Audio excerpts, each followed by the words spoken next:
이번 주 시민데스크, 코로나19 상황에 불볕 더위까지 기승인 요즘 우리 사회 취약계층 소식을 전한 YTN 보도들을 오늘 시청자 비평 리뷰 Y에서 살펴봅니다.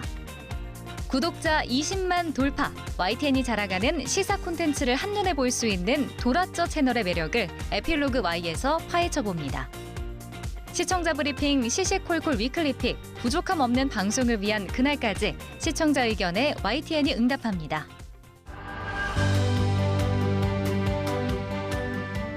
시청자 여러분, 안녕하십니까? 시민데스크 강진원입니다. 연일 폭염이 이어지면서 올해 온열로 인한 사망자 수가 최근 3년 가운데 가장 많이 집계됐습니다. 지역적으로 비가 내리긴 하지만 당분간 무더위가 기승을 부린다고 하니까요. 특히 노약자나 어린이, 실외 작업자는 더 조심하셔야겠습니다. 낮에는 야외 작업과 외출을 최대한 자제하고 물과 그늘, 휴식을 가까이 하면서 온열 질환에 대비하시기 바랍니다. 이번 주 시민데스크 시청자 비평 리뷰 Y로 시작합니다.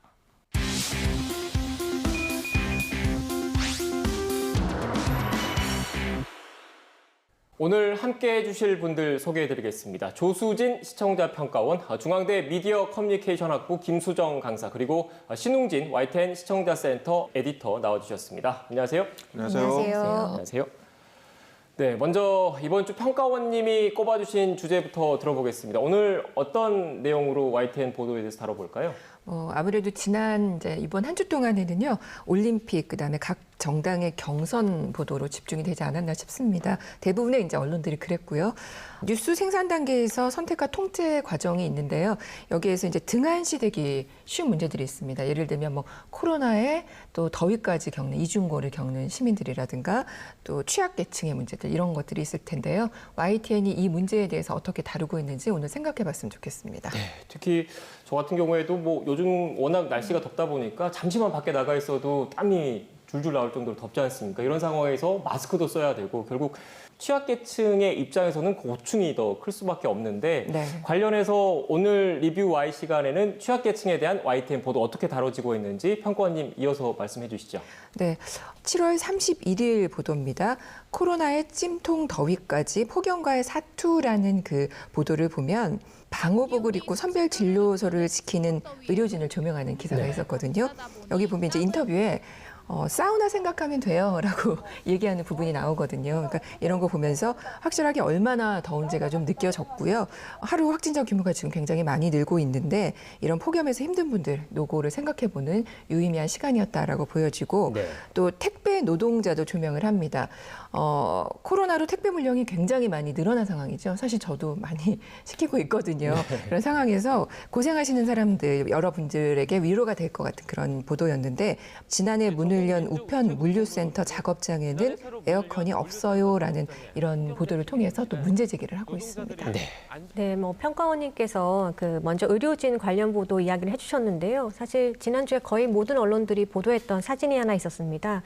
격리병실 할머니와 화투친 간호사, 다들 보셨을 텐데요. 예. 8월 4일 방호복 입고 환자와 화투, 치매 어르신 위한 의료진의 숨은 노력이라는 제목으로 YTN도 보도를 했습니다.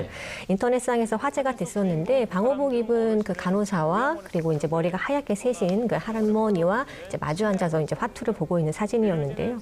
의료진의 수고와 고마움을 잃지 않도록 상기시켜주는 좋은 보도라고 할 수 있었습니다. 또 이런 재난 상황 속에서 또 중요한 곳이 바로 소방서인데요. 요즘 온열 질환자 구급 활동까지 증가하면서 고충이 늘었다고 합니다. 5일 방송되었던 내용이었는데요. 얻어맞고 걷어차이고 서울시 119 대원 폭행 순환이라는 보도가 있었어요. 지난 3년간 서울에서만 200여 건의 119 대원 폭행 사건이 검찰에 송치됐다고 합니다. 코로나19로 무더위로 소방 활동이 쉽지 않다는 점을 분명히 좀 알려준 보도였는데요. 사회 곳곳에서 묵묵하게 자기 할 일을 하고 또 국민의 안전을 위해 일하시는 분들께 감사한 마음을 늘 가질 수 있도록, 또 국민적인 인식 변화를 위해서라도 이런 형식의 보도가 좀 꾸준히 있었으면 좋겠다라는 생각을 했습니다. 네.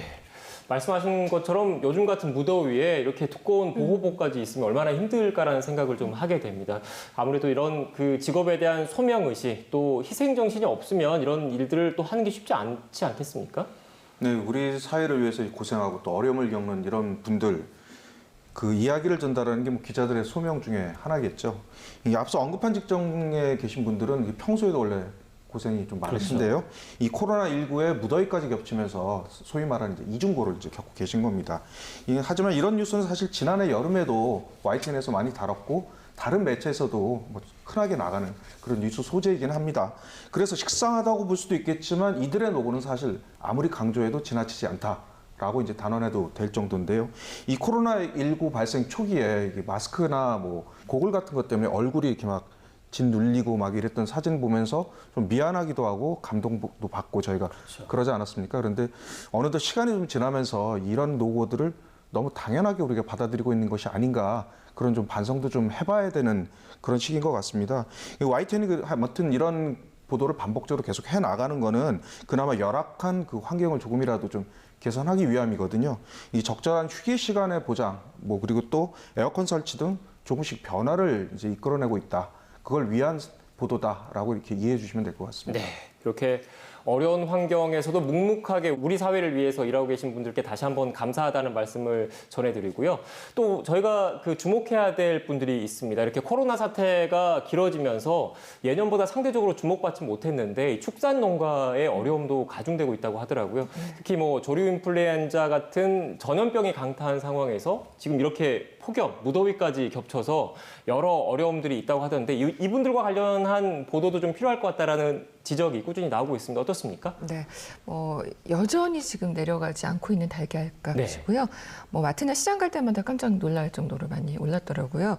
그 4일 방송된 반년째 달걀과의 전쟁, 달걀값 왜 안 떨어지나라는 보도를 보면은요, 지난해 퍼진 그 고병원성 조류 인플루엔자와 함께 최근에 이제 그 가마솥더위라고까지 표현을 하는데 이 더위가 계속되는 게 이유였는데 달걀값이 도대체 왜 올랐고 이게 언제쯤 내려갈까 이게 사실은 관심사잖아요. 그렇죠. 그래서 시청자의 어떤 요구에 가장 부합한 보도라고 보여지고요. 또 8월 2일입니다. 이 낮에는 비닐하우스, 밤에는 찜통 숙소, 폭염에 위협받는 이주 노동자들이라는 보도인데요. 폭염 경고가 내려졌을 때는 그 옥외 작업을 하지 말라는 정부의 권고가 있잖아요. 그렇죠. 그 낮 시간대에 집중해서. 그런데 이주 노동자들은 그렇지 못하거든요. 그 시간에도 여전히 일을 하고 있고 또 이 보도에서는 어려운 작업 환경뿐만 아니라 그들이 살아가는 그 열악한 거주 생활까지 지금 보여주고 있습니다. 네. 그래서 현실을 아주 자세히 보여준 데 의미가 있었다라고 보여지는데 이 보도를 쭉 보면 이제 농장주가 노동 환경에 문제가 없다라고 항변하는 장면이 또 나오거든요. 그 고용 허가제 개선 논의가 계속 이렇게 지적을 받고 있는데 이게 왜 안 되는지 사회 구조적인 문제에 대해서도 조금만 더 들어가서 짚어봤으면 어떻을까 하는 아쉬움이 있었습니다. 평가원님께서 말씀해주신 보도였었어요. 그 폭염 경보에도 이제 40도 넘는 비닐하우스 안에서 일을 계속 해야 되는 이제 이주 노동자의 현실 알림 보도라든지 또 코로나19의 무더위까지 이중고 겪는 사회 취약계층, 또 여름 두려운 에너지 취약계층, 지원 사각지대 여전이라는 보도를 보면 그 취약계층에 대한 에너지 복지 차원이 아니라 이제 사람의 생명을 구하는 문제로 지금 확장해서 좀 살펴보아야 한다라는 것을 강조했습니다. 행정력과 사회적 관심이 좀 집중되어야 한다라는 점에서 매우 공감할 수 있었고요.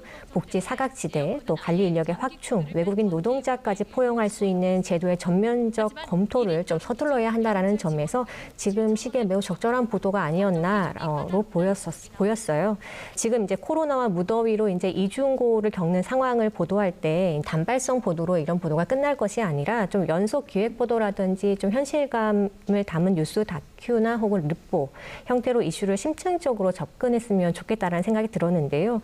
이 YTN에서 자주 이제 잘하는 분야가 또 전문가 대담이잖아요. 네, 전문가 대담으로 이제 취약계층에 대한 문제 해결을 위해서 공감대를 확대해 볼 수 있는 시간을 좀 가졌으면 좋겠다라는 생각을 했습니다. 네, 결국 두 분 말씀을 종합을 해보면 이렇게 취약계층에 대한 보도에 대해서 일회성으로 그치지 말고 지속적인 관심을 좀 가져줬으면 좋겠다라는 말씀, 그리고 단순히 현상만 보여주는데 그치지 않고 대책까지, 대안까지 마련해 줬으면 좋겠다라는 말씀이신 것 같은데 에디터님도 동의하십니까? 네, 두 분 지적 공감합니다. 뭐 말씀하신 것처럼 이 단편적인 보도로 우리 사회를 바꿀 수는 없는 거거든요. 일단 시청자들이 보기에는 별거 아닌 것 같은 그런 작은 관행들도 언론사들이 중점 이슈로 선정해서 뭐 아주 심층 보도를 계속 이어나가도 뭐 바꿀까 말까 뭐 그런 정도거든요. 근데 방금 앞서서 뭐 언급하신 그런 취약계층에 관한 문제들은 너무 광범위한 문제이기 때문에 뭐 YTN이 전력으로 뭐 달려드는 건 물론이고 대한민국의 모든 언론사들이 한꺼번에 뛰어든다고 하더라도 쉽게 이걸 바꾼다는 건 사실상 단기적으로는 불가능한 그런 문제들입니다.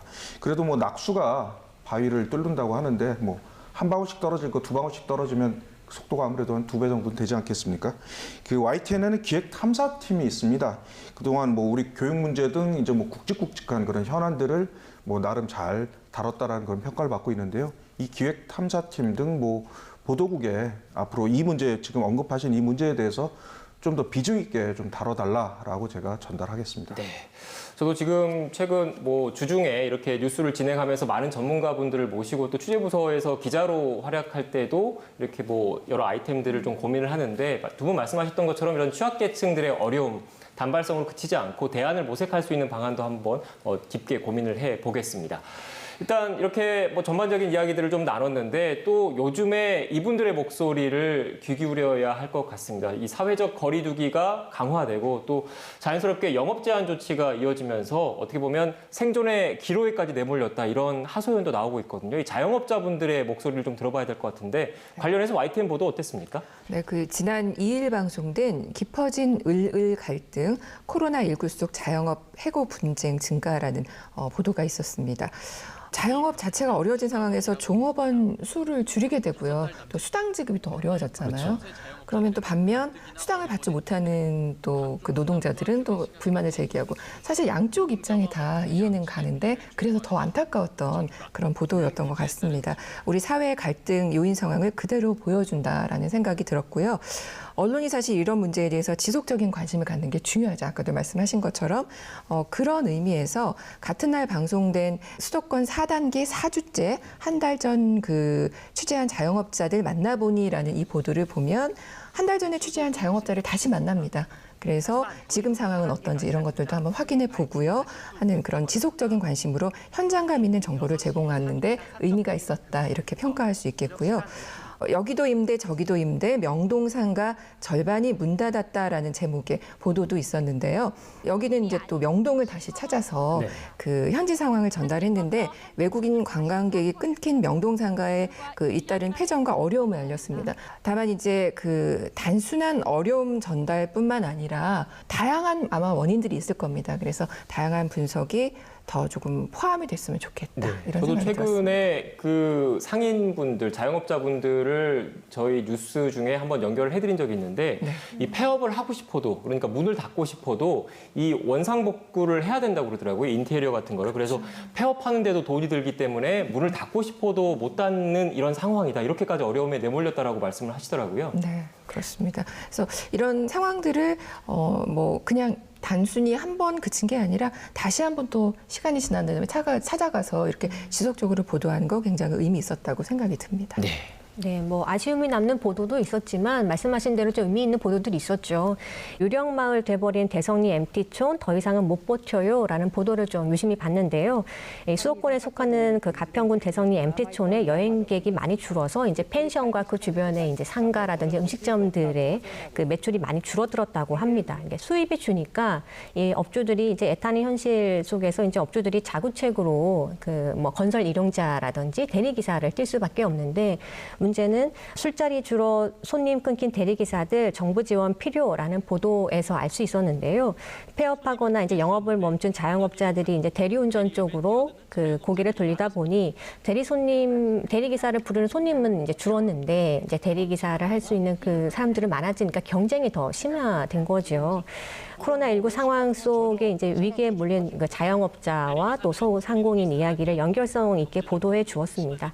앞으로도 이제 사회적 위기의 정확한 진단 또 지원 대책을 촉구하게 하는 좀 유의미한 내용들의 보도가 좀 이어져야 되지 않을까라는 생각을 했습니다. 네, 두 분 말씀을 들어보면 지금처럼 이렇게 코로나19 확산세가 거센 상황에서 방역의 고삐를 조인다고 하면 어떻게 보면 경제적으로 타격을 입을 수밖에 없고 또 경제적으로 좀 사회적 거리두기를 완화한다고 하면 또 확산세가 그 퍼지는 이런 어려움이 있기 때문에 이 중간에서 소상공인, 자영업자는 어려움이 좀 가중될 수밖에 없을 것 같습니다. 이분들을 위한 대안을 모색하는 것도 언론의 역할 아니겠습니까? 예, 평소에 어려운 사람들이 또 이런 위기에 더 취약한 그런 법이죠.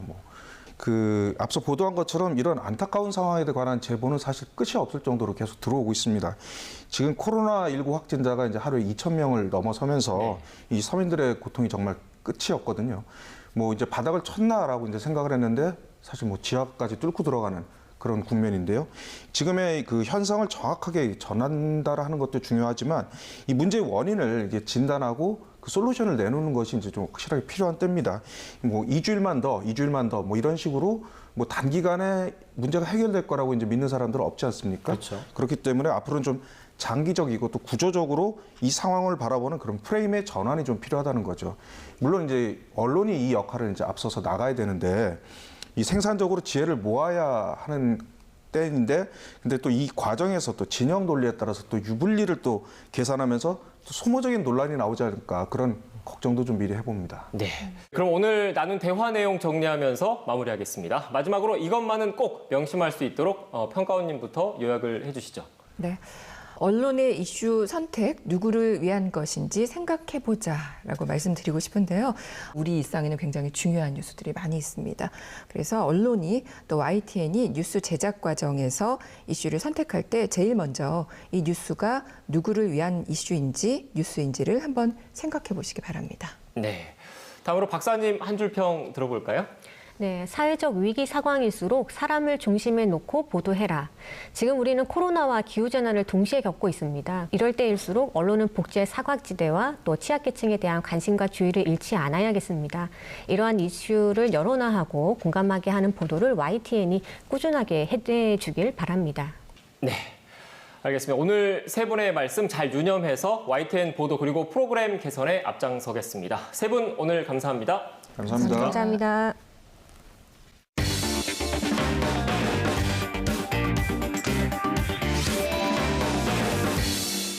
돌발 영상, 알고리즘, 뉴스가 있는 저녁, 저마다 독특한 색을 띤 이 새 콘텐츠를 한 번에 볼 수 있는 채널이 있다고 합니다. 오늘 에필로그 Y 시간 유튜브 채널 도라쩌의 상승세를 이끈 양희력 기자와 함께합니다. 안녕하세요. 에필로그 Y 유다원입니다. YTN 시사 콘텐츠를 한눈에 볼 수 있는 유튜브 채널이죠. 도라쩌가 얼마 전 구독자 20만 명을 돌파했습니다. 오늘은 도라쩌 채널을 담당하고 있는 양희력 기자와 도라쩌만의 매력은 무엇인지 함께 이야기해보는 시간 가져보겠습니다.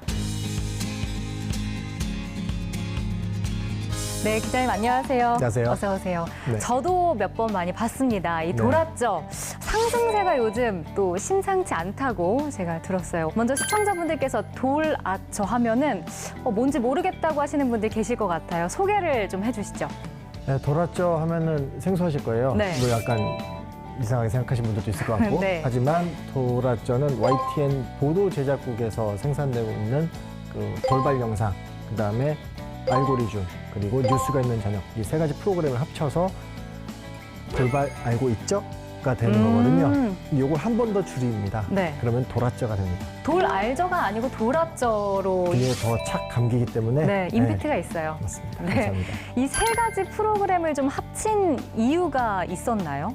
처음에는 유튜브 채널이 돌발 영상만 따로 떼어져 나와서 독립 유튜브 채널을 운영하고 있었어요. 그런데 조금 더 시너지 효과를 내보자, 새로운 도전을 해보자 라는 어떤 공감대가 형성이 됐고 그런 차원에서 아예 그냥 채널이 리브랜딩 되는 단계에 이르렀습니다. 그렇게 해서. 네. 근데 이제 기존에 원래 돌발 영상을 좋아하는 팬들이나 이제 구독자가 있었을 거 아니에요. 혹시 좀 그런 분들의 반대가 이렇게 좀 무섭거나 두렵진 않으셨나요? 만들 때 어떠셨어요? 사실 그게 가장 우려되는 지점이었어요. 네. 왜냐하면 돌발 영상이 워낙 역사도 오래되고 잘 나가는 사실 프로그램 중에 네, 하나잖아요. YTN의 뭐 대표 네. 프로그램이라 해도 손색이 없죠. 그래서 잘 되고 있었는데 아니야 다를까 실제로 그 우려가 현실이 되기도 했어요. 초반에는 구독자 수가 우수수 빠져나가기도 하고 조회수가 급락하기도 했습니다. 그래서 이거 실패한 거 아닌가 그래서 걱정이 많이 됐었거든요. 그런데 아주 다행히도 신기하게 기적 같은 일이 일어난 게 갑자기 어느 순간 어느 기점을 통과하고 나서부터는 조회수가 급상승하고 또 구독자들이 또 급증하기 시작했습니다. 지금 각각 이 프로그램마다 사실 특색이 다 다르잖아요. 각자의 특징과 좀 강점을 설명해 주신다면 어떻게 꼽아주시겠어요? 예, 돌발 영상 뭐 워낙 많이 알고들 계실 텐데요. 네. 뉴스에서 볼 수 없었던 어떤 자투리 영상이라든가 아니면은 기존의 뉴스에서 볼 수 없는 형식들을 이용해서 네. 촌철살인이라는 맥락을 담아서 만드는 대표적인 어떤 정치 풍자 콘텐츠물이라고 할 수 있겠고요. 네. 알고리즘 같은 경우에는 알고리즘 순서도처럼 알기 쉽게 한 네. 주간에 있었던 이슈들을 쏙쏙쏙 정리를 해서 보여주는 주간 시사 토크 프로그램입니다. 네. 그리고 뉴스가 있는 저녁인데요. CBS 대기자 출신 언론인이시죠. 변상욱 앵커가 진행하는 종합 저녁 뉴스라고 정의할 수 있겠습니다. 네. 어떤 유튜브 채널이든 이제 구독자 층이 정해져 있을 텐데 이 도라저는 어떤 연령층을 좀 타겟으로 하고 있나요? 보통 이제 저희가 도라저 채널에서 주로 만들어지는 콘텐츠들이 정치나 시사, 이슈 이런 것들 위주로 콘텐츠들이 만들어지고 있거든요. 뭐 이런 거 보면 연상하실 수 있듯이 그쵸. 뉴스 헤비 유저들 내지는 정치 고관여층들 이런 층들이 이제 주로 네. 이용자들로 분류가 되고 있습니다. 방송되는 프로그램과 유튜브 영상은 이제 또 다른 매력을 가지고 있는데 이 각각 프로그램 본방송에서 볼 수 없는 도라저만의 그런 영상을 저희가 볼 수 있을까요? TV 매체에서 보여주는 것과 유튜브에서 또 기대되는 것이 또 전혀 다를 수가 있기 때문에 그래서 저희는 유튜브 전용 콘텐츠들도 따로 준비를 하고 있습니다. 예를 들어서 돌발 영상 같은 경우에는 방송용으로 미처 안타깝게 못 나간 것들 그런 콘텐츠들을 따로 돌발 부록이라는 이름으로 만들어서 유튜브 전용 콘텐츠로 서비스가 되고 있고요.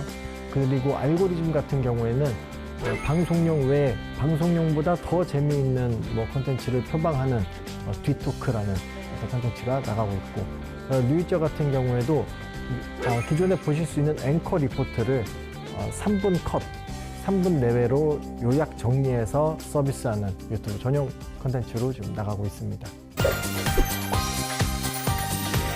그럼 이 도라저 채널 안에서 이런 콘텐츠가 좀 인기가 많다, 조회수가 많다, 이런 효자 콘텐츠가 있을까요?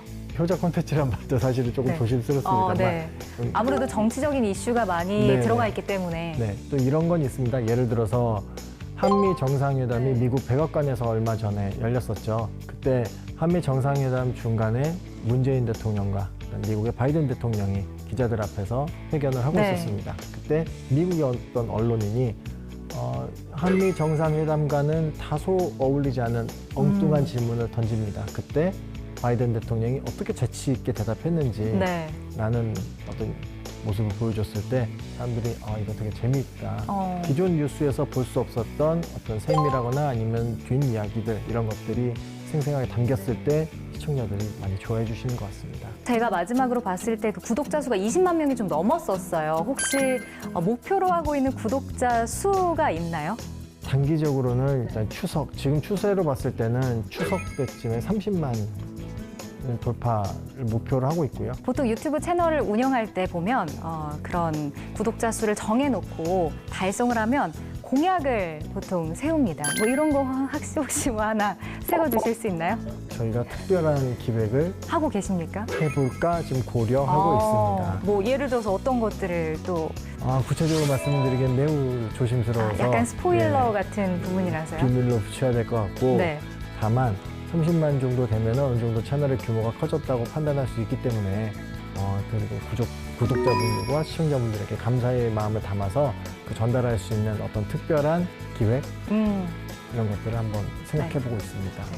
얼마 안 남았네요. 저도 좀 기대를 해보도록 하겠습니다. 네. 그럼 앞으로 도라저에서 좀 다뤄보고 싶은 콘텐츠들은 어떤 것들이 있을까요? 아무래도 지금 선거의 계절이 돌아오고 있습니다. 예, 대선이 돌아오고 있거든요. 그렇기 때문에 거기에 특화돼서 유권자들이 올바른 대통령 후보를 선택할 수 있는 네. 그런데 기여할 수 있는 콘텐츠들을 만드는 데 좀 기여를 해보고 싶습니다.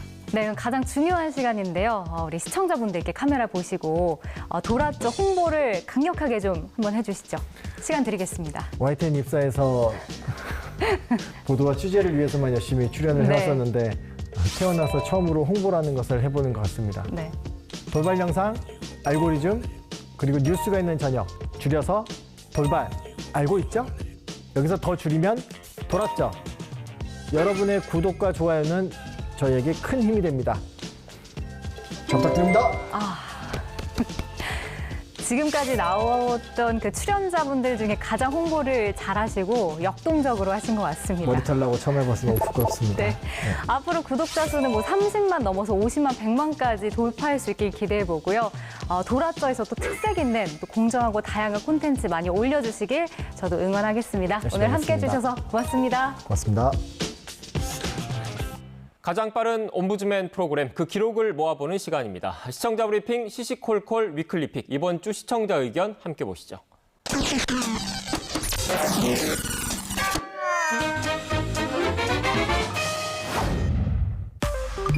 8월 11일 자막에 대한 모니터 보고서 의견 보겠습니다. 월요일 기준 또 최다인데 모더나 백신은 절반도 안 된다는 제목의 대담입니다. 모니터단은 모더나 백신 지연에 따른 접종 간격 차질 부분을 짚어줘 시청자 궁금증을 해소했다. 다만 중간에 나온 자막은 11월 집단 면역 계획 차질이라고 반복해서 나왔는데 출연자들은 11월까지 목표에 차질은 없을 것으로 해설해서 자막과 차이가 있었다는 지적입니다. 그럼 11월 집단 면역 계획은 상관이 없는 건가요? 그대로 할 수 있는 건가요? 계획대로라면 큰 문제는 없지만 예. 그러니까 왜냐하면 물량 자체가 8월, 9월, 10월에 들어오는 물량이 상당히 많습니다. 그래서 11월 집단 면역까지는 큰 문제는 없죠. 물량 자체로는 문제는 없습니다. 그런데 이런 그 개별 백신의 공급이 차질이 빚어지는 것들 이 문제가 이제 문제가 될 것이고 이렇게 계속 반복되다가 어느 날 갑자기 모더나나 어떤 특정 백신이 못 들어올 수가 있어요. 지금 노바백스는 올해 안에 못 들어옵니다. 예. 그런데 노바백스는 원래 우리가 1억 9천만 회분 중에 4천만 회분이 들어가 있잖아요. 예. 이런 가능성도 있다는 것이죠. 그래서 불안하다는 겁니다. 뉴스 제작팀이 방송 전에 미리 준비해 놓은 자막 가운데 일부가 출연자의 발언 사이에 들어간 것으로 보입니다. 뉴스팀은 생방송 출연자의 발언 가운데 뉴스 가치가 높은 내용을 바로 자막으로 정리해서 실시간으로 전달하려고 노력하고 있습니다. 생방송 출연이 많아지고 있지만 더 신속하면서도 정확하게 자막을 정리해 방송함으로써 더 신뢰받는 뉴스를 만들겠습니다. 코로나19 바이러스 변종 유행으로 확진자가 급증하면서 돌파 감염 사례도 늘고 있습니다. 그런데 단순하게 숫자만 강조하는 보도가 백신에 대한 불신을 조장한다는 지적이 나오고 있습니다. 백신 접종을 완료하고 나서도 코로나19에 걸리는 돌파 감염이 최근 주요 뉴스로 등장했습니다. 특히 요양시설에서 돌파 감염 발생이 이어지고 있는 가운데 80대 고령층이 사망한 사례까지 나오면서 방역당국에 비상이 걸렸습니다. 댓글을 보면 돌파 감염에 대한 걱정이 이만저만이 아닙니다.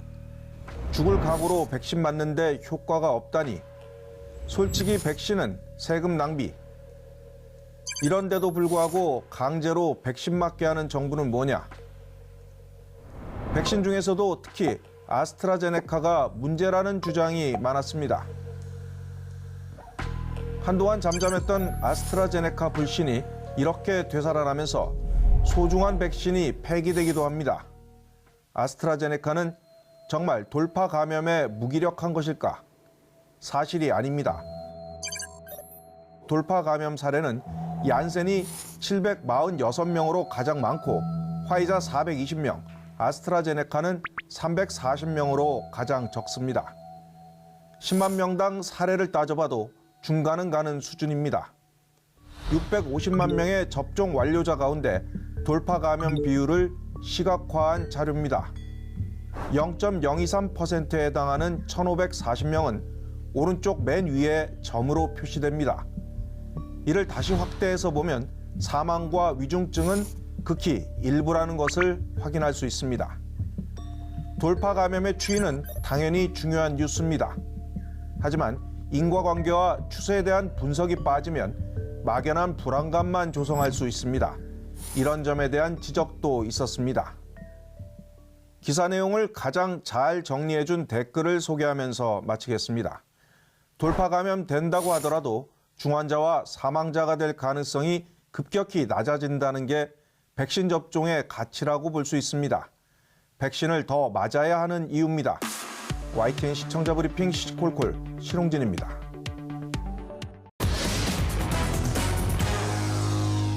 시민데스크는 시청자 여러분의 고민과 질문으로 채워집니다. YTN 방송에 대한 다양한 의견들 홈페이지와 전화를 통해서 남겨주시고요. 저는 다음 주 더 유익한 내용으로 돌아오겠습니다. 시청해주신 여러분 고맙습니다. YTN 8시 뉴스를 듣고 있는데요. 앵커와 변호사가 교도소라는 명칭이 분명히 있는데 보고 감옥이라고 사용하는 건 법체제 용어상 맞지 않습니다. 이건 좀 시정을 해주시기를 부탁드립니다. 대한민국의 모든 현안에 대해 언론사의 입장과 의견을 주장하고 선동하는 방식의 보도보다는 모든 현안에 대한 진실하고 솔직한 보도, 또 찬성과 반대 의견에 적절하고 균형 있는 보도를 통해 여론이 형성되도록 힘쓰는 것이 참된 언론의 길이라고 생각합니다.